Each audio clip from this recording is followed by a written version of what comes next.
Bidouilleuse, bidouilleur, salut! Aujourd'hui, je fais quelque chose d'un peu différent. Plutôt que de parler de contenu, je vais parler du contenant, c'est-à-dire un item à l'envers du décor, donc l'autre côté, à l'arrière de la caméra.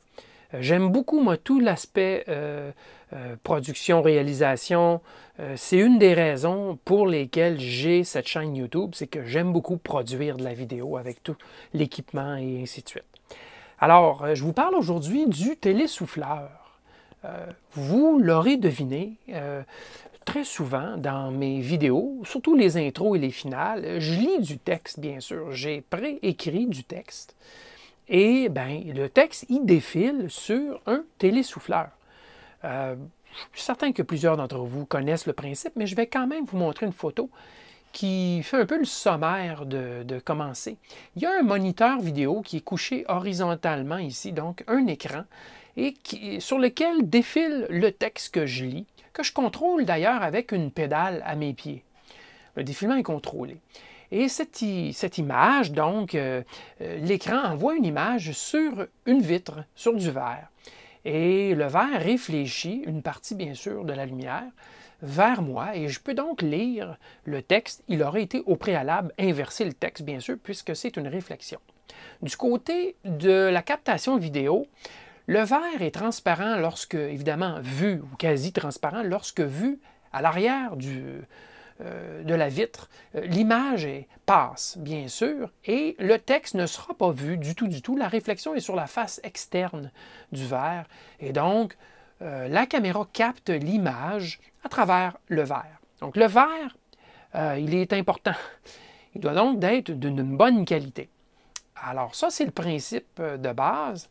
Alors, moi, je me suis construit mon propre télésouffleur.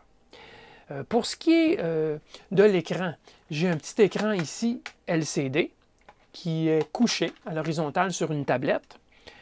Et j'ai bien sûr une vitre. C'est en fait un cadre. Un cadre pour un certificat, les fameux cadres qu'on achète à peu de frais, dans lequel on mettrait un certificat d'accomplissement, par exemple, ou une photo. Donc, un cadre tout simplement noir. Et c'est une vitre en verre.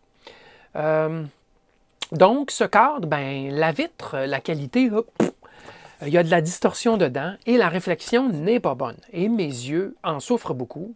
Voici l'histoire, c'est que le télésouffleur est à une distance limite par rapport à l'usage de mes lunettes. Alors, je préfère ne pas mettre de lunettes quand c'est possible, mais c'est limite un petit peu la distance. Ça devrait être un petit peu plus loin et bon. Alors, comme le verre n'est pas de très bonne qualité, il se crée des réflexions et des images fantômes dans le verre. Alors, ce que j'ai fait, j'ai pris l'argent que les mécènes me fournissent gracieusement et j'ai acheté cette vitre, qui est une vitre spéciale. C'est une vitre qui réfléchit, ça ne me paraît peut-être pas, et vous voyez les doigts dedans, c'est une vitre qui réfléchit 40% de l'image. Donc, c'est un miroir partiel, si vous voulez. C'est beaucoup plus réfléchissant qu'une vitre traditionnelle. Donc, il y a donc un traitement spécial à la vitre. Et elle est conçue, puisque je vous mentionnais de réflexions et d'images fantômes, ben, à l'interne, elle est conçue pour limiter la réfraction, les effets de réfraction aller-retour, ce qui crée une image fantôme un petit peu à côté et ce qui rend le texte difficile. Donc, elle est conçue pour cela.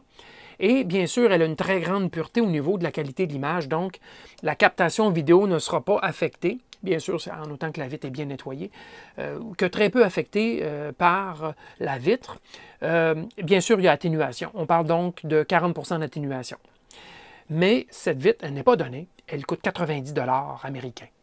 Donc, jusqu'à maintenant, je me refusais de dépenser, mais mes yeux m'ont dit, regarde, les mécènes, ils t'encouragent, alors vas-y et fais le saut, achète ce verre et je vais tout de suite l'installer. Je vous montre une petite vidéo, vous allez pouvoir voir la différence. Une vidéo, j'insère le verre. Regardez, ça c'est l'image avec la vitre ordinaire et voici l'insertion de la nouvelle vitre par-dessus.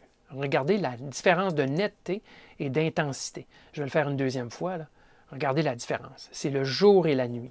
Le jour et la nuit. Alors c'est vraiment impressionnant, si on peut dire. Alors, pendant que j'y suis, tant qu'à vous montrer quelque chose de nouveau, bien, peut-être vous aurez remarqué que depuis quelque temps, j'ai la capacité d'annoter les schémas électriques de meilleure façon. Avant, j'utilisais bien sûr la souris, je traçais. Mais avec une tablette graphique comme ceci, c'est beaucoup plus facile et beaucoup plus précis.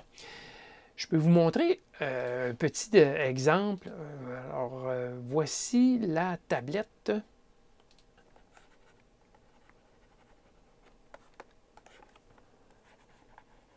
Très, très facile. Très, très facile. C'est net. Là, je le fais à main levée. Si j'étais appuyé, ce serait beaucoup mieux.